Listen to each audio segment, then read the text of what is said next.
Hello students. Today we are going to dissect one of the most emotional and significant chapters of Class 12 English, the last lesson. Before starting the story, it is important to understand the context.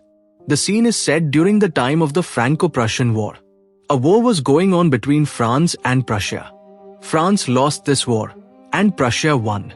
Prussia was led by Bismarck. As a result of this defeat, two French districts, Alsace and Lorraine, were taken over by Prussia. An order came from Berlin, the capital of Prussia, that French would no longer be taught in schools there and only German would be taught.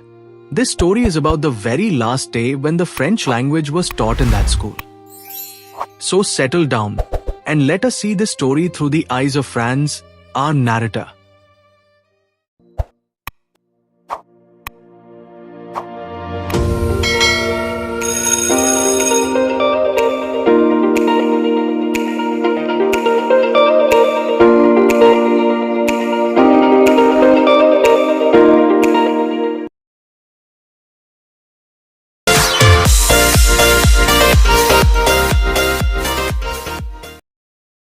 The story begins with a boy named Franz.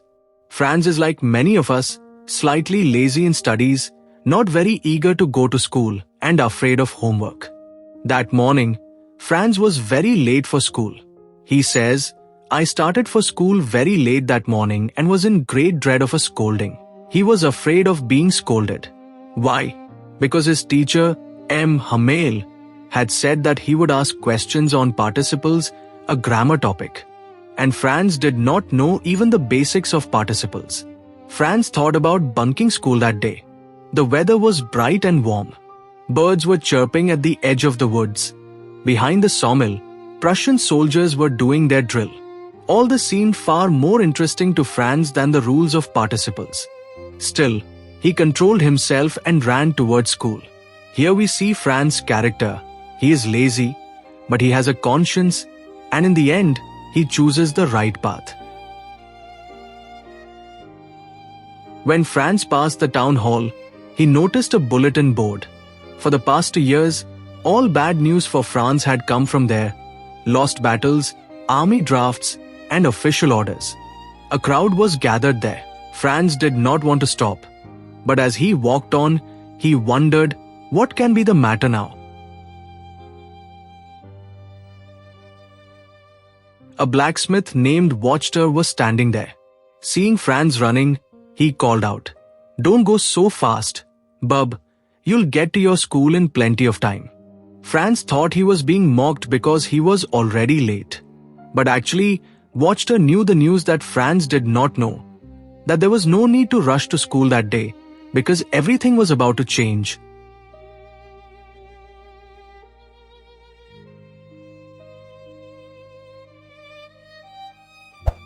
Breathing hard, Franz reached M. Hamel's small garden. Here, the atmosphere of the story changes. Normally, when school started, there was a lot of noise, desks opening and closing, children reciting lessons loudly, and the teacher's ruler striking the table. Rap, rap, rap. But that day, it was completely silent, like a Sunday morning. Franz looked inside through the window. He saw that his classmates were already seated. And the most frightening sight, M. Hamel was walking up and down with his terrible iron ruler tucked under his arm. Franz now had to open the door and enter in front of everyone. Imagine how embarrassed and scared he must have felt. But something unexpected happened. M. Hamel saw him and, instead of scolding him, said kindly, "Go to your place quickly, little Franz. We were beginning without you." Franz was surprised and quietly went to his bench. When Franz's fear reduced, he began to notice his surroundings. First, he noticed the teacher's dress. M. Hamel was wearing his special clothes, a beautiful green coat, a frilled shirt, and a little black silk cap with embroidery.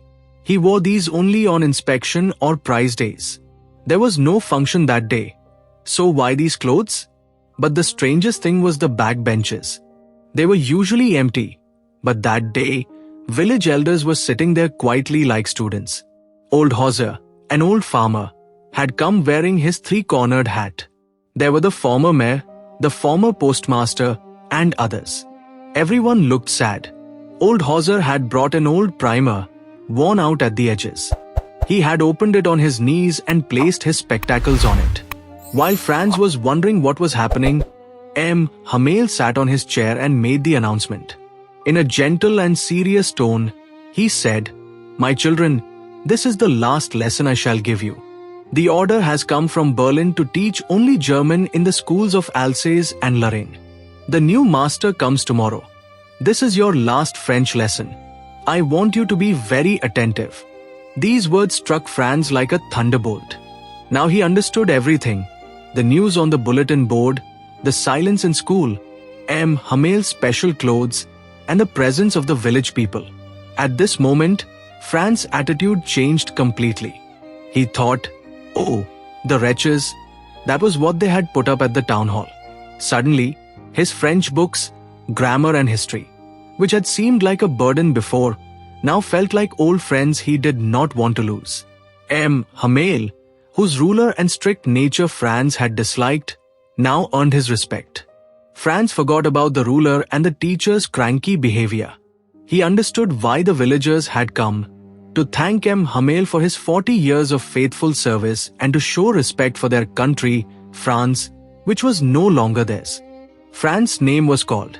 It was his turn to recite participles. Franz wished he could say the rules loudly, clearly, without stopping. He would have given anything to do so. But what happened? He got stuck at the very first word and stood there with his head down, his heart beating fast. Hamel did not scold him. He said, "I won't scold you, little Franz. You must feel bad enough." Here, Hamel spoke a deep truth that applies to all of us. He talked about procrastination, the habit of delaying work. He said that this was the problem of the Alsatians. They kept putting learning off till tomorrow. Now outsiders would say, "How can you call yourselves Frenchmen when you cannot speak or write your own language?" But it was not only Franz's fault. Hamel shared the responsibility with everyone. Parents preferred sending children to farms and mills to earn money instead of sending them to school. And the teacher himself admitted his mistakes. Many times, instead of teaching, he had sent students to water his garden. Sometimes, when he wanted to go fishing, he gave them a holiday. This honesty raised Hamel's character. He did not blame only the system. He accepted his own faults. Then Hamel spoke about the French language. He said that French was the most beautiful, the clearest, and the most logical language in the world. He said that we must keep it alive among us and never forget it. Why? He explained with a famous line, "When people are enslaved, as long as they hold on to their language, it is like having the key to their prison. When a country enslaves another, it does not only take land, it tries to control minds and culture. If you give up your language, you slowly accept their culture and become completely enslaved. But if you stay connected to your language, you remain mentally free. Language is the key to freedom." This idea represents linguistic resistance. Hamel opened the grammar book and taught the lesson. Franz was surprised at how clearly he understood everything. He says, "I had never listened so carefully, and he had never explained everything with so much patience." It felt as if Hamel wanted to pour all his knowledge into the students' minds before leaving. After grammar, it was time for writing. Hamel had given new notebooks.